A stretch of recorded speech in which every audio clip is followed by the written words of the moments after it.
ഹദീസ് 1. പ്രവർത്തികളെല്ലാം നിയ്യത്തിനെ അനുസരിച്ചാണ്. ഓരോ വ്യക്തിക്കും അവൻ ഉദ്ദേശിച്ചതാണ് ലഭിക്കുക. ആമുഖം. അസ്സലാമു അലൈക്കും വറഹ്മത്തുള്ളാഹി വബറകാതുഹു. പ്രിയ സഹോദരങ്ങളെ, ഇന്ന് നമ്മൾ പഠിക്കാൻ പോകുന്നത് ഇസ്ലാമിലെ ഏറ്റവും അടിസ്ഥാനപരവും പ്രധാനവുമായ ഒരു ഹദീസാണ്. ഇമാം ബുഖാരി തൻ്റെ സഹീഹ് ബുഖാരി ഗ്രന്ഥം ആരംഭിച്ചതുപോലും ഈ ഹദീസ് കൊണ്ടാണ്. ഇത് നമ്മെ പഠിപ്പിക്കുന്നത് ഒരു പ്രവൃത്തി എത്ര വലിയതായാലും അതിൻ്റെ മൂല്യം തീരുമാനിക്കുന്നത് അതിൻ്റെ പിന്നിലെ നിയ്യത്താണ്. ഹദീസിൻ്റെ വിശദീകരണം. ഇസ്ലാമിൽ ഒരു പ്രവൃത്തിയുടെ വില അത് പുറത്ത് എങ്ങനെ കാണപ്പെടുന്നു എന്നതല്ല, മറിച്ച് അത് ചെയ്യുമ്പോൾ ഹൃദയത്തിലുള്ള ഉദ്ദേശ്യമാണ്. ഒരു ഉദാഹരണം നോക്കാം. രണ്ടാളുകൾ ദാനം ചെയ്യുന്നു. ഒരാൾ അത് അള്ളാഹുവിൻ്റെ പ്രീതി നേടാൻ മാത്രം ചെയ്യുന്നു. മറ്റൊരാൾ ആളുകൾക്ക് കാണിക്കാൻ പ്രശംസ നേടാൻ ചെയ്യുന്നു. പുറത്തു നോക്കുമ്പോൾ രണ്ട് പ്രവൃത്തിയും ഒരുപോലെ, പക്ഷേ അള്ളാഹുവിൻ്റെ അടുക്കൽ മൂല്യം വ്യത്യസ്തമാണ്. ആത്മാർത്ഥമായ നിയ്യത്തോടുകൂടി ചെയ്ത പ്രവൃത്തി മാത്രമാണ് പ്രതിഫലം ലഭിക്കുന്നത്.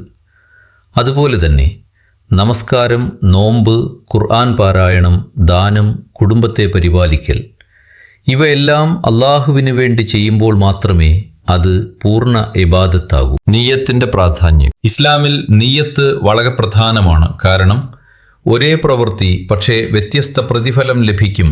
ചെറിയ പ്രവൃത്തിയും വലിയ സവാബായി മാറാം. ദൈനംദിന ജോലി പോലും ഇബാദത്തായി മാറാം. ഉദാഹരണത്തിന്, ഒരാൾ തൻ്റെ കുടുംബത്തെ പോറ്റാൻ ജോലി ചെയ്യുന്നു. അവൻ അത് ഹലാലായി ജീവിക്കാനും കുടുംബത്തെ സഹായിക്കാനും എന്ന നിയ്യത്തോടു കൂടി ചെയ്താൽ അതുപോലും സവാബ് ലഭിക്കുന്ന അമലായി മാറും. നമുക്ക് ലഭിക്കുന്ന പാഠങ്ങൾ. 1. എല്ലാ പ്രവൃത്തിക്കും മുമ്പ് നല്ല നിയ്യത്ത് വേണം. 2. ആളുകൾ കാണാനല്ല, അള്ളാഹുവിന് വേണ്ടിയാണ് പ്രവർത്തിക്കേണ്ടത്. 3. ചെറിയ പ്രവൃത്തികൾ പോലും നല്ല നിയ്യത്തോടുകൂടി വലിയ പ്രതിഫലം നേടാം. 4. നമ്മുടെ ജോലി, പഠനം, കുടുംബ ഉത്തരവാദിത്വമെല്ലാം ഇബാദത്തായി മാറാം. 5. ഹൃദയത്തിലെ ഉദ്ദേശ്യമാണ് പ്രവൃത്തിയുടെ മൂല്യം നിർണയിക്കുന്നത്. 6. ഒരു പ്രവൃത്തി പുറത്ത് നല്ലതായാലും തെറ്റായ നിയ്യത്ത് അതിൻ്റെ പ്രതിഫലം നഷ്ടപ്പെടുത്താം. 7. സ്ഥിരമായി നമ്മുടെ നിയ്യത്ത് ശരിയാക്കുന്നത് ആത്മീയ വളർച്ചയ്ക്ക് സഹായിക്കും. 8.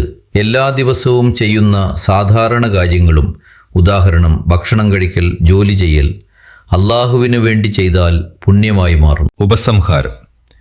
ഈ ഹദീസ് നമ്മെ പഠിപ്പിക്കുന്നത് വളരെ ലളിതമായൊരു സത്യമാണ്. അള്ളാഹു നമ്മുടെ രൂപം നോക്കുന്നില്ല, നമ്മുടെ ഹൃദയം നോക്കുന്നു. അതുകൊണ്ട് ഓരോ ദിവസവും ഓരോ പ്രവൃത്തിക്ക് മുമ്പ് നമ്മൾ ചിന്തിക്കണം, ഞാൻ ഇതെന്തിനാണ് ചെയ്യുന്നത്? അള്ളാഹു നമ്മുടെ എല്ലാ പ്രവൃത്തികളും ശരിയായ നിയ്യത്തോടുകൂടി സ്വീകരിക്കട്ടെ. ആമീൻ.